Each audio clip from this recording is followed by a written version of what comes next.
लोकसभा चुनाव को लेकर दिल्ली में बीजेपी की केंद्रीय चुनाव कमेटी की बैठक चल रही है। यूपी की 14 हारी सीटों पर बीजेपी सबसे पहले उम्मीदवारों की लिस्ट जारी कर सकती है।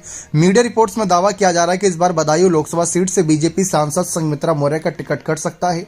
यहां से केंद्रीय मंत्री बीएल वर्मा को उम्मीदवार बनाने की चर्चा चल रही है। 2019 लोकसभा चुनाव में पहली बार बीजेपी ने बदायूं से संघमित्रा मौर्य को उतारा था। उन्होंने 5 लाख से ज्यादा वोट पाकर सपा के धर्मेंद्र यादव को हराया था। इससे पहले ये सीट अखिलेश यादव के चचेरे भाई कब्जे में थी। सपा के गढ़ रही इस सीट पर बीजेपी ने 2019 में अपना वर्चस्व स्थापित किया था।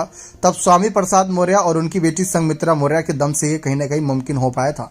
कहा जा रहा है कि 2024 के लोकसभा चुनाव के लिए बीजेपी बदायूं से केंद्रीय मंत्री बीएल वर्मा को अपना उम्मीदवार घोषित कर सकती है। वर्मा बदायूं में उजानी ब्लॉक के जोरा पारवाला गांव के रहने वाले हैं।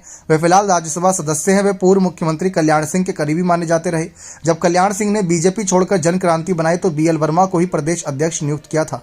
लोधी समुदाय के बड़े नेता माने जाने वाले बीएल वर्मा को 2016 में बीजेपी का प्रदेश अध्यक्ष बनाया गया था। उन्होंने 1980 में आरएसएस के खंड कार्यवाह और तहसील प्रमुख के रूप में अपने सामाजिक जीवन की शुरुआत की थी। गौरतलब है कि संघमित्रा मौर्य बीजेपी छोड़ चुके हैं। स्वामी प्रसाद मौर्य की बेटी हैं। पिछले कई महीनों से स्वामी प्रसाद मौर्य हिंदू धर्म और कहीं ना कहीं बीजेपी को लेकर विवादित बयान देते रहे। पिता की टिप्पणियों की वजह से संघमित्रा मौर्य परेशानी में पड़ चुकी हैं। बीजेपी में उनके भविष्य को लेकर लंबे समय सवाल उठ रहे हैं। पिछले दिनों बदायूं में मीडिया ने जब संघमित्रा स्वामी प्रसाद से जुड़ा एक सवाल पूछा तो वह भड़कती नजर आई। जब पत्रकारों ने पूछा कि आपके पिताजी ने नई पार्टी का गठन किया, ऐसे में बेटी होने के नाते क्या कहेंगी। इस पर संघमित्रा ने कहा कि पिछले 2-2.5 साल से ये सवाल सुन सुनकर परेशान हो गई हूँ। बीजेपी की कार्यकर्ता, पदाधिकारी और सांसद हूँ। बीजेपी के लिए काम कर रही हूँ। यहाँ बीजेपी का कार्यक्रम, इसलिए सवाल भी उसी पर होना चाहिए।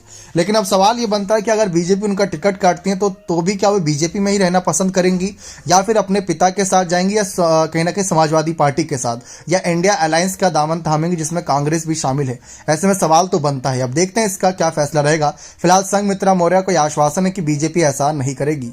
अब देखते हैं बीजेपी का क्या फैसला रहेगा। बने रहे चैनल के साथ। बहुत बहुत धन्यवाद।